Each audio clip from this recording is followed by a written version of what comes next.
Hi, Sanjib. Thank you so much for being here today. How are you? I'm doing good. Thank you for inviting me in your podcast.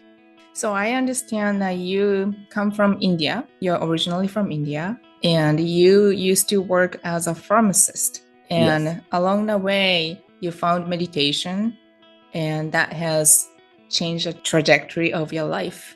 Can you go over briefly your journey? So, Masaka, I am basically from India and I came to United States in 2008 and I've been living here for the past 14 years. And from 2013 to 2016, I was struggling in my life because of circumstances beyond my control. And my life was going in a negative direction and I don't know what to do about it. So I was struggling for 2 or 3 years, and it has come to a point where I was sinking deeper and deeper into depression. And I know that I have to do something. Otherwise, I will go to a point which is the lowest point in my life. At that point, I decided that I have to do something. Otherwise, my life and my family life is going to go downhill. So I did not started meditation because I wanted to do it. I started meditation because I was left with no choice. So in 2017, I started my journey of self-transformation. And I started meditation, 10 or 15 minutes, every day. And after doing it for 2 or 3 months, I was seeing improvements in my life. Like I was less reactive. And, when I used to be stressed out, I used to overeat. So that habit of overeating was less. I was a bit calmer and my concentration was improving. Like I was able to focus on the things which I wanted to focus. So seeing these kind of improvements in my life, I started, doing more and more. So, from 15 minutes, I improved the time to, 30 minutes. And at one point in my life, I was doing around 1 to 2 hours of meditation. It was definitely divided into few sessions, like morning session, afternoon session, and evening session. But I was doing a lot more to see, what are the benefits I can get from meditation. Yeah. And when I was, doing meditation, I started, researching what does meditation do and how does it changes our brain? Because, our brain is so complicated and it is such a organ or such a sophisticated machine that we don't know how it functions properly in spite of so much of improvements which has taken place in the medical field. Yeah. So when I started diving deep into what is brain, how does meditation change our brain, and I found scientific examples or scientific explanation. And once you know that, okay, these are the things which is happening in your brain, you are actually changing your brain physically as well as chemically. And once the understanding is there, then change becomes very easy. And after spending 2 or 3 years, when I have seen so much of improvement in my life, I thought of writing a book about what are the benefits about meditation. And I have done other things at the same time. Like I don't say that meditation is the only thing which I have implemented in my life, but meditation is the starting point which has changed the course of my life. I totally agree with you. Meditation changed how I perceived everything. Therefore, all of the choices I made from that perception were affected by that. Oh, yes. So it's whenever we think like, oh, I want to change this habit. Like I don't want to overeat, I want to eat healthier, or I want to exercise. It's pretty difficult for us to just jump into that new action or behavior, right? There's so much gap between not exercising and exercising. Like, how do you fill the gap? But when you change how you think or like how you feel, then you start feeling like, oh, you know what? I think I'm going to exercise. I think this is going to be a good thing for me. Oh, It yes, fits with my self-identity now. yes. So I So, totally agree. yes. So just to, clarify, or broaden your audience, that our mind and body are not two separate entities. They are closely interwoven in what is called the mind-body connection. And how does mind and body communicates? It communicates through hormones, chemical messengers like neurotransmitters, electrical and chemical signals. So when you are meditating, you are changing your state of mind. And when you are changing your state of mind, you are changing your physiology at the same time, because your heart rate, your respiration rate will be calmer. You will be more in the parasympathetic nervous system mode, which is the resting and relaxation mode. And when you are in that mode, you will definitely feel to do newer things, or to exercise, or to eat, because your body feels better.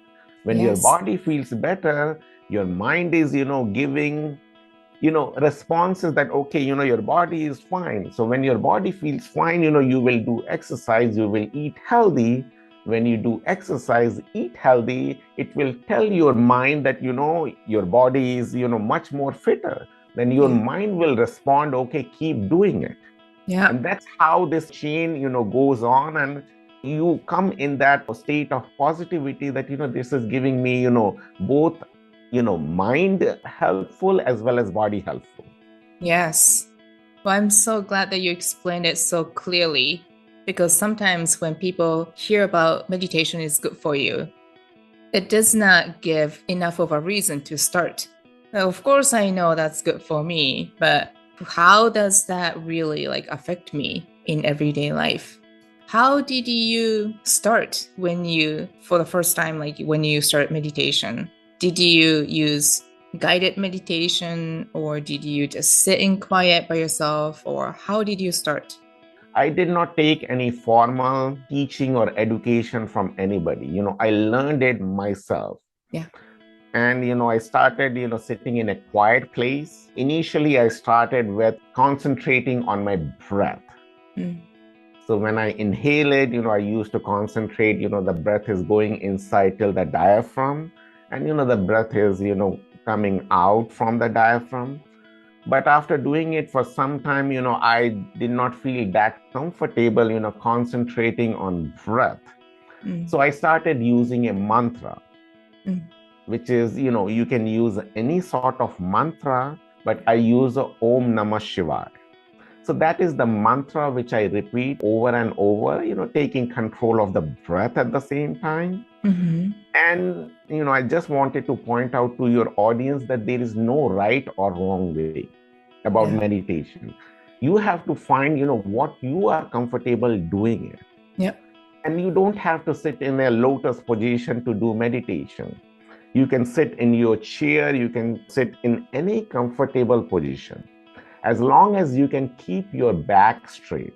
That is what I will mention, as long as, because all the connection is through the brain and through the spinal cord, because all the electrical activity or all the signals is going from the brain to the spinal cord through that reason. So if you can keep your back straight, that helps you a lot. So you don't recommend lying down, or would that be okay? Any position is fine, As long as the back is straight. as long as the back is straight. Okay. Yes. But you have to make sure that you don't fall asleep, if you're lying down. Because, it can happen, because you can go to a deep state of relaxation. Yes. And you don't want to, fall asleep at the same time. And, I have done a lot of scientific, research about, what does meditation does. And I will just point out few so that your audience know, okay, how it is changing your brain. Yeah. Because as you know that our brains are very malleable, means you can Yes. change your brain. And science has proved that our brains is neuroplasticity, that you can change your brain at any age. Yes. And I am a true example that I started changing myself at the age of 37 or 38. And if I can change myself, I can definitely, tell your audience that anybody can change. Yeah. Till the age of 35, I was very fearful of public speaking. What I am doing today in front of you, it was not possible, 5 years back. And I think, meditation has helped me, reach this stage that I can, now confidently speak about, what I wanted to speak. And I have overcome the fear of public speaking. And let me tell you, how does it changes the brain? Like three things I will mention. The first is the amygdala. Most of the people know that amygdala is the fight or the flight response, or it is the fear center. And fear is the number one reason which is stopping us from doing bigger things in our life. Yeah. Because, fear leads to doubt, and doubt leads to indecision. Yeah. And once you are fearful, what happens? It paralyzes the neocortex, which is the thinking brain, or the CEO of the brain. Yeah. And it hijacks the amygdala, which is the fear center or the fight or the flight response. And once it hijacks the amygdala, then you become, you respond in an impulsive way. And your body and mind are both fearful. Because when you are fearful, your body and mind both are connected. Yeah. And once you are in a state of fear, what does it release? Stress hormone, which is the cortisol. And once you are stressful, it causes inflammation in the body.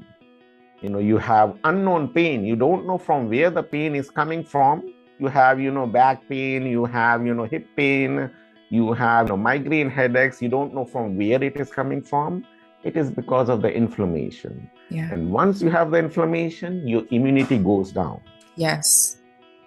And once the immunity goes down, you have different health problems. Your blood pressure is high, your sugar level is high. Once your sugar level is high, your cholesterol will eventually, go higher. So you can see that, what fear is doing it. Yeah. And now what meditation can help you control this fear center.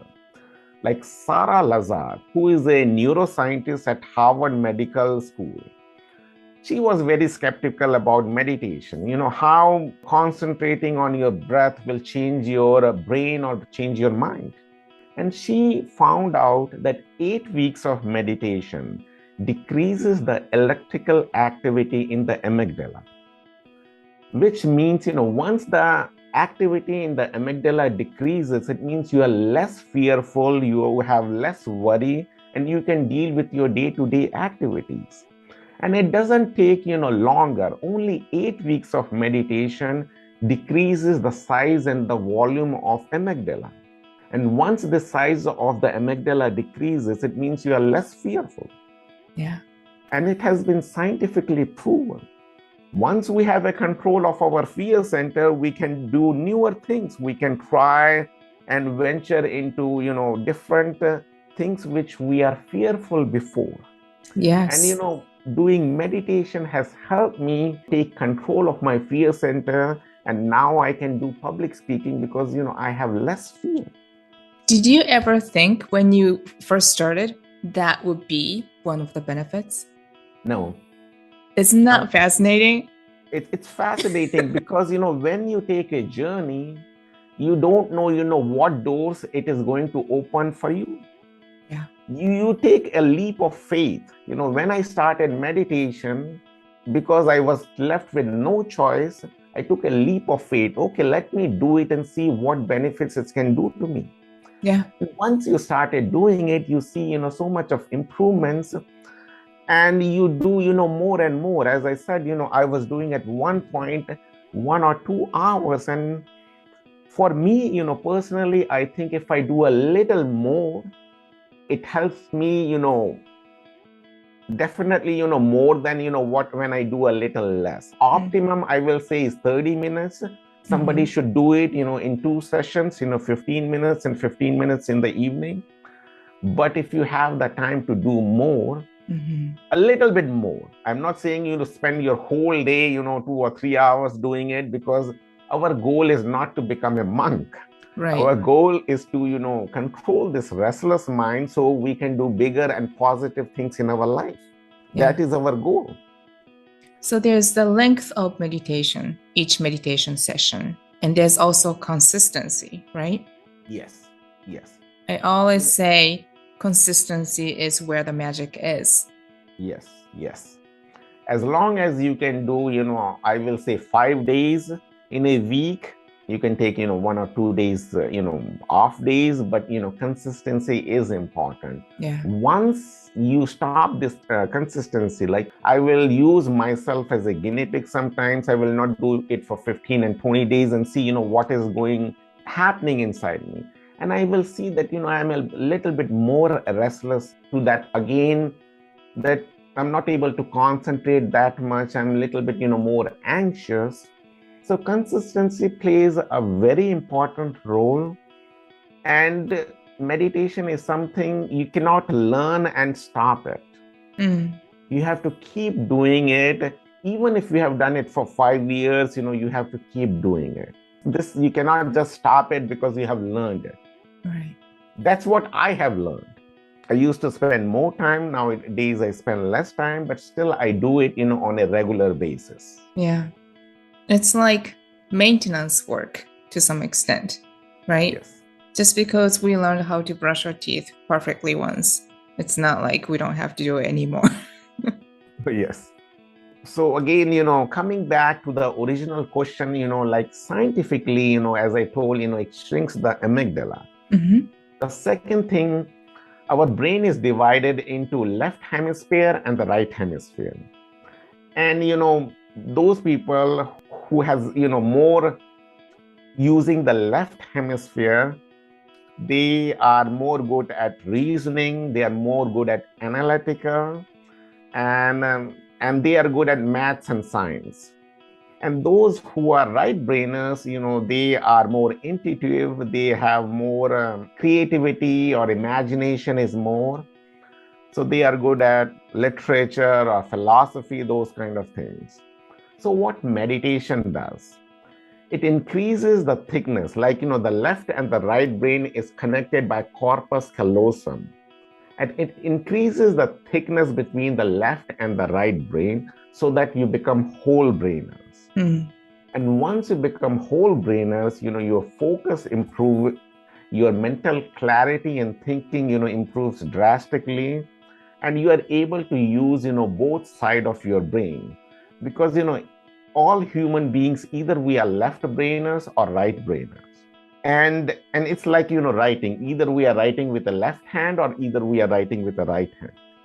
But if you can use, both parts of your brain, you become people like Elon Musk, Steve Jobs, Albert Einstein, because, you can go to deeper parts of your brain, which is kind of very amazing. Mm-hmm. And, I have seen in my life that, I have done other things in my life which was not possible, which 5 years back, I could not think that, I can write a music, I'm a lyricist now. I have built an app, which was never a possibility before, because now I can imagine the things and I have less fear, as I mentioned. So I dive deep into things, what is possible in my life and what I can create. And that helps me, dive deep into other human beings at the same time, because if I can do it, what is the possibility in other human beings? Because, everybody has great potential. Yeah. But we don't know how to dive deep into it and find that potential inside us. Yeah. I believe meditation is really the shortest shortcut that we can take in order to accomplish great things in life. How did you go through that process of doing new things that you did not even know that you could, or you even didn't know that existed for you? That's quite a leap, isn't it? Yes, definitely. As I told you that, once you start meditating, your mind is more calmer.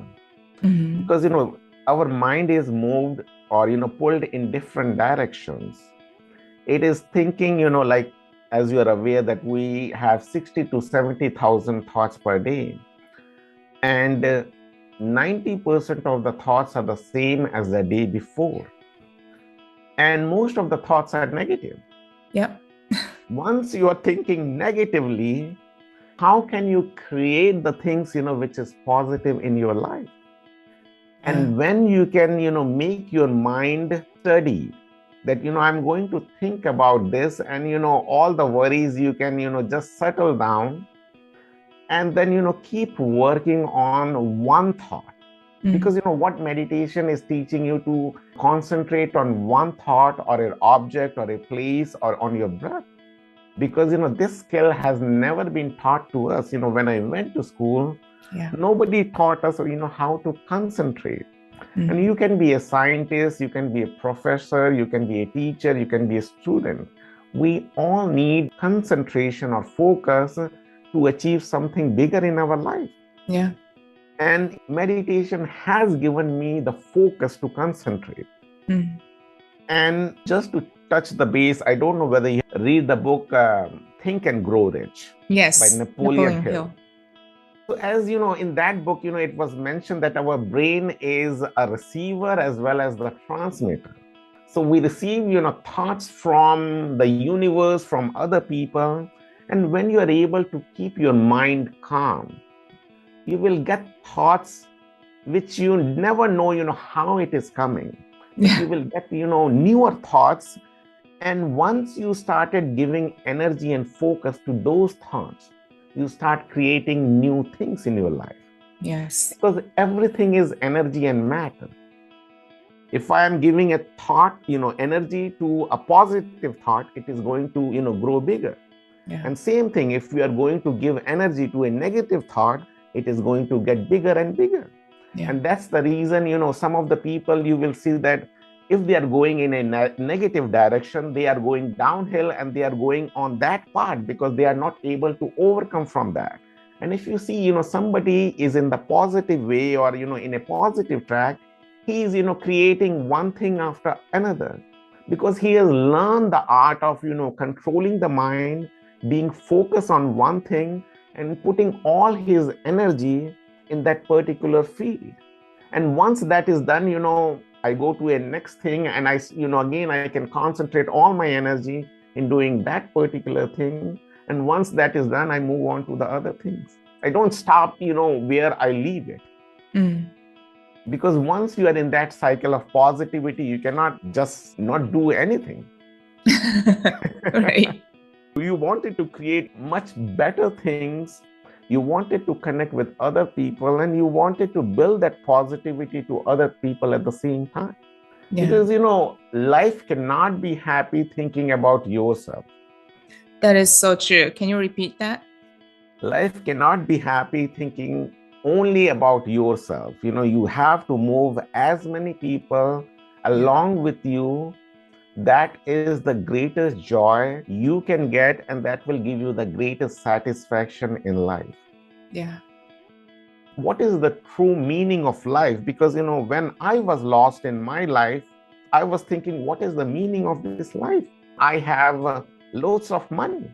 I was a pharmacist. I was, earning, a six-figure salary, but I was depressed. And after struggling for 3 or 4 years, once I'm able to find my true self, because, my true self is to, help others at the same time. And that is what makes me happy. That is my core belief that, what can I do for somebody else? And, when I started changing myself, I have seen so much of improvement. My goal is, how can I help others to reach their full potential? And that is the whole purpose of writing my book. If this has helped me, maybe, there are few people who is struggling and they might read this book and it might benefit them. Yeah. That was the whole purpose of, building my app, which is a free app. There is no charge, because if somebody is struggling in their life, maybe it's a financial issue or a, marriage issue or employment issue. If they are already struggling in life, if I say them, you have to pay $100, then, who is going to pay, and, what is the benefit for them? If I can get them, something which is free, use it and see if it can be helpful to you. Yeah. And, that is the reason, which inspires me to do bigger things in my life. And, that helps me, wake up every single day that, I'm trying to do something which is bigger than my life. When I die, I wanted to leave something as a legacy, maybe for my son who can see it. Okay, this is the book which my dad wrote, or this is the app which my dad built, or these are the songs which my dad wrote. So, these are the things which helps me, push myself, because these things are not easy. If I say, what I am doing is easy, or, what you are going to do is easy, it's not easy. But when we find a purpose, okay, this is, what is purpose for, then you are happy giving your energy and your resources to build something up. Yeah, that's why I started this podcast. That's why I still do it. It's my contribution to the whole collective. Yes. And if the messages have helped anybody, then that's great. Yeah, means that's the whole point. Even if it is one people, one every single day, that is the goal, if you can touch one people. And that is an accomplishment, because, we have been in that state of the lowest point. We know the struggles. Once you know the struggles, then you can understand, or you can be compassionate about the sufferings of other people at the same time. That, okay, other people might be suffering, and what you can do to benefit them at the same time, because we don't want people to suffer. That is the core belief of every human being, most of the human beings. We want everybody to be happy, healthy, and successful at the same time. Yeah. Have you found that meditation has made you more compassionate?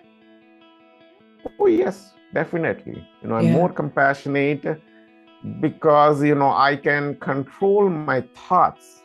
Like before, it used to happen that, if something bad happens, used to happen to me, I used to respond.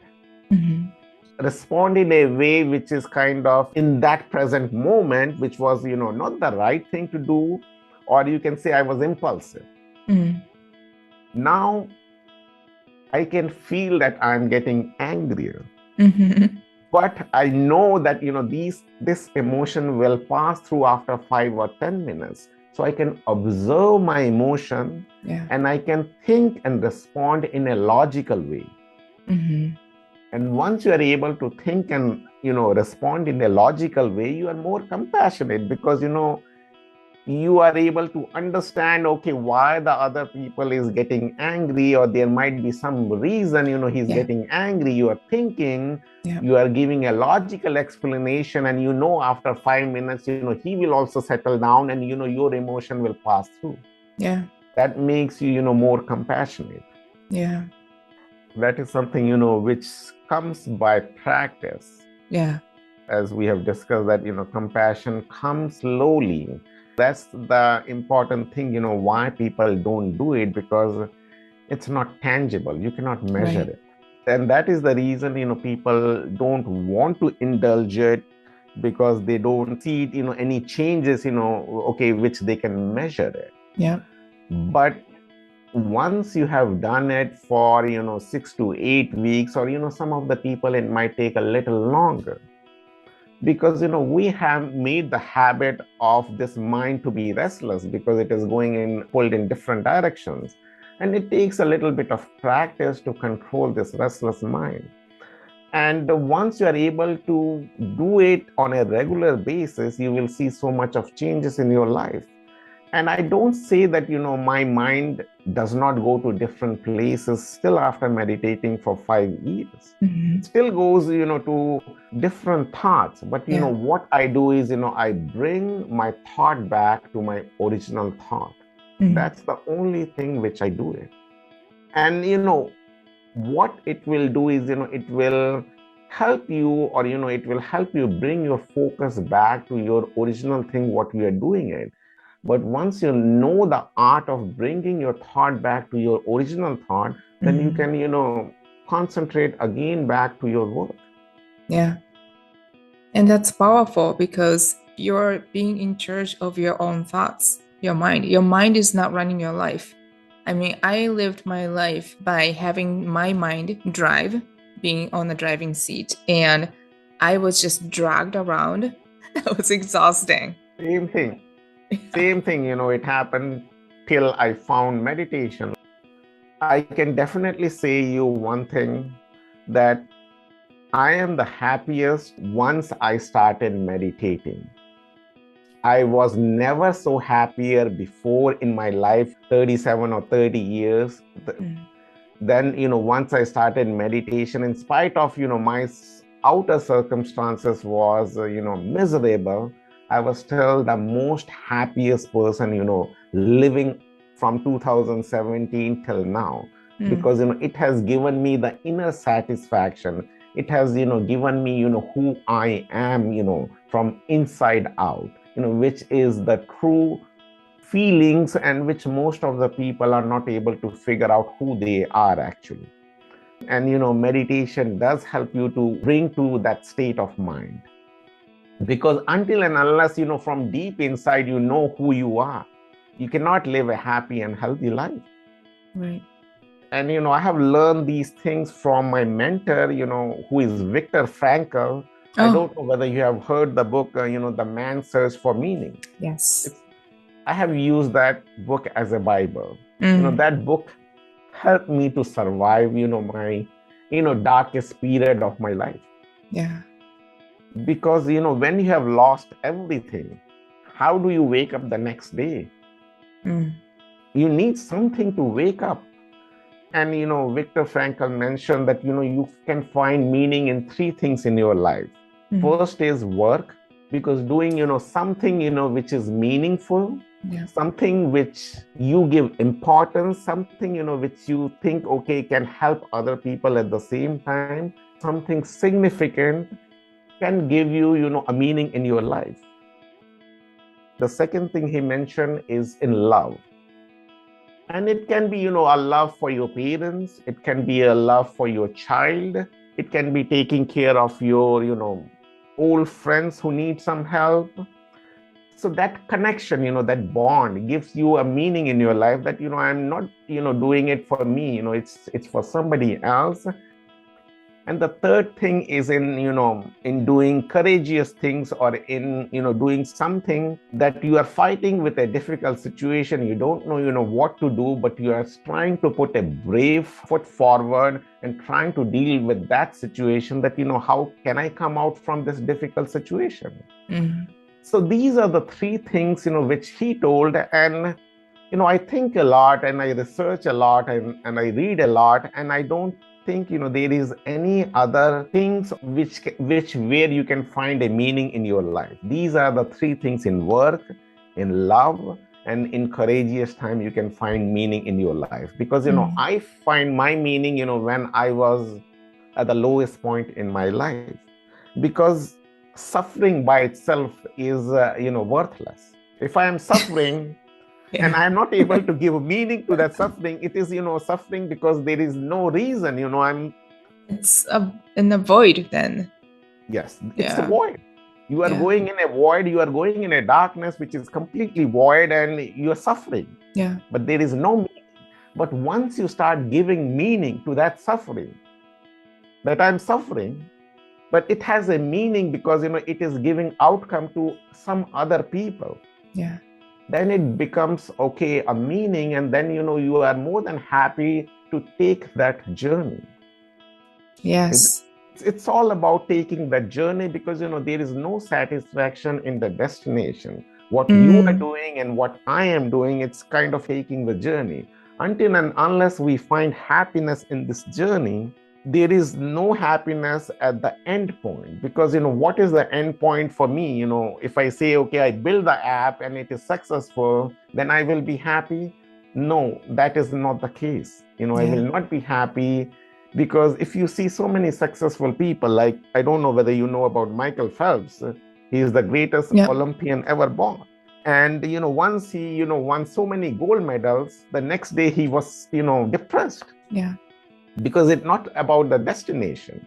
Right. It's all about taking the journey. And, how many journeys or, what we can do more or what we can do to reach our full potential, that gives a true meaning in our life. But you have to always look forward to something in your life. Doesn't matter, you are 16 years or you are 95 years old. Yeah. And it could be just a cup of warm coffee in the morning. Oh, you yes, wake up to. Yes, means I like my tea. So, when I wake up, every single day, I know I am going to drink my tea, which gives me, a lot of satisfaction, and it gives me something to wake up for. Yeah. And I totally agree with you about life struggles. I would not trade all of that struggles that I personally went through, because without those, I wouldn't be who I am today. I would not be as compassionate of a person, because I would not understand the pain that so many other people must be going through. Like looking back, yes, I could have done differently. I could have maybe avoided certain things, and I could have maybe avoided certain pain in my life. But they all serve their purpose, and I don't see them as a mistake. But I guess if you see them as a mistake, then you will be trapped as a victim and you might stay there. I mean, that's one way to live. Yes. And some people choose that, and that's their choice, and that's okay too. We all have free choice, free will. But there's also another way. You can use that as a golden opportunity or ingredients to create a better life that you like better. Yes. And meditation definitely can serve as a vehicle, like an engine, to build your life. Yes.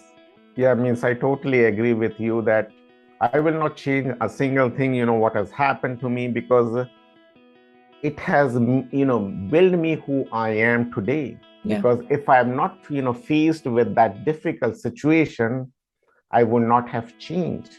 Yeah. Because, we human beings don't want to change. No, we don't. And that's what, where I gave my emphasis, because I read a lot about, mind and brain. Our brain, weighs 2 pounds, but it still consumes 25 to 30% of our overall energy. And our brain is very lazy. And, it can be your brain or my brain or anybody's else's brain. It's very lazy. And the only role of your brain is to make you survive and keep you in a comfortable situation. Anything which is hard, your brain will tell, don't do it. Yeah. Don't put you in that situation. You can be a puppet to your brain, or you can be a master to your brain. Yeah. And, I never knew about this until I started my journey that, I wanted to be a master of my brain. And, definitely today I can say that, I am a master of my brain, because, I control most of my thoughts. It's not possible for any human being to control, 70% of the thoughts, but as long as you can stay 80% positive. It's not possible to be 100% positive, all the time. Yeah. Because, our brain is so complicated, we don't know how it functions. Yeah. And when you are faced with a difficult situation, as you mentioned, that you have 2 choices. Either you can stay where you are and be a victim, or you can take that situation as an opportunity. Yeah. Because, when you are at the lowest point, what else can you lose? Right. Like when you were in that situation, or when I was in that situation, and anybody else, what else we can lose? There was nothing to live for. Right. So everything from that point is to build. Yeah. And when I started building, I changed every cell or every thought, how I used to think 5 years back. Nothing of my thoughts, the way I speak, the way I eat, I change, upside down. Because I don't want to be in that space of negativity any more time in my life. And definitely it is not easy, but it's a choice, and everybody have to take their own choice. Yeah, and it's a good news, right? You get Oh to yeah, it's a choose. definitely good news, because we are in control of our choices. Yeah. Well, I cannot wait to see what else you're going to create from here on. For the people who want to know what you have so far created, how can they find out more about you? So they can go to my website, www.zesttolive.com. That is the page for my app. It's a free app. It's called Luvo, and it has meditation, it has exercise, it has a water intake, it has sleep analysis. Then I have a section, which gives you gratitude, like, you can write what you are grateful for, because, being grateful for can definitely push you towards positivity. I do have a section called mood checks. I do have a positive quote, motivational quote, which comes, every single day. And I do have blog pages in the app to give you, more information, as knowledge is power. Because, most of the people don't know what is meditation, how meditation changes, how exercises can change your brain, physically, mentally. So, these are the information, which people needed it to change their life. And if I can provide in one platform, free of cost, which you can, find everything in there. So that is the place you can find me. I do have a Facebook page, The Man with Zero Talent. I do have a YouTube channel, which is called Luvo Productions. Basically, the channel is, where I promote my music. I have 15 songs in Spotify, which I write the lyrics and I produce those songs. And music is one of the things which definitely, puts them in a state of positivity. And all my songs are related to positivity and, pushing them to their higher limits. Thank you so much for sharing your journey, sharing your wisdom with us. Thank you. Wow. If he can do all of these things, what can you? Here are the takeaways. Number 1, you don't meditate because meditation is your hobby. Meditate because your life depends on it, whether you know that or not. Number 2, our mind and body are so interconnected. When you meditate, you are changing your state of mind, and you are also changing your physiology at the same time. When you elevate both your body and mind, the quality of your life cannot help but improve. Number 3, consistent meditation practice alters your brain profoundly. We now know that our brain is a lot more malleable than we once thought. Our brain doesn't stop evolving at any certain age. Number 4, when we are stressed out, our brain gets hijacked and we cannot access the higher thinking brain. We are functioning under fight or flight or freeze mode, and therefore we become reactive. Good news is that meditation can do the opposite, and we can respond more thoughtfully to situations. Number 5, fear is a real thing. It could literally produce stress hormones such as cortisol, which causes inflammation in our body. And once you have inflammation in your body, your immune system goes down and you are more prone to sickness and diseases. Number 6, are you a left brainer or a right brainer? Better yet, are you a whole brainer? When you engage in consistent meditation practice, both sides of your brain start working together, which helps you achieve amazing things you would have never thought that you could prior to meditation. Number 7, it is estimated that we have 60 to 70,000 thoughts a day, and 90% of those thoughts are the same ones that repeat over and over again. and most of our thoughts are negative as a default. So it makes sense to become aware of our thoughts and consciously focus on the positive ones, because whatever we focus on grows. Number 8. What is the true meaning of life? According to Viktor Frankl, we can find the meaning of life in 3 different ways. Number 1, by creating a work or doing a deed. 2, by experiencing connections. And 3, by the attitude we take toward difficulties that life presents.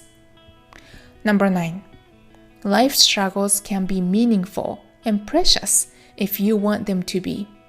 It is up to us whether we suffer for nothing or we gain lessons and wisdom through the experiences. Number 10, in every situation, you have 2 choices. Either you stay where you are or you somehow move out of the situation. You always have the choice.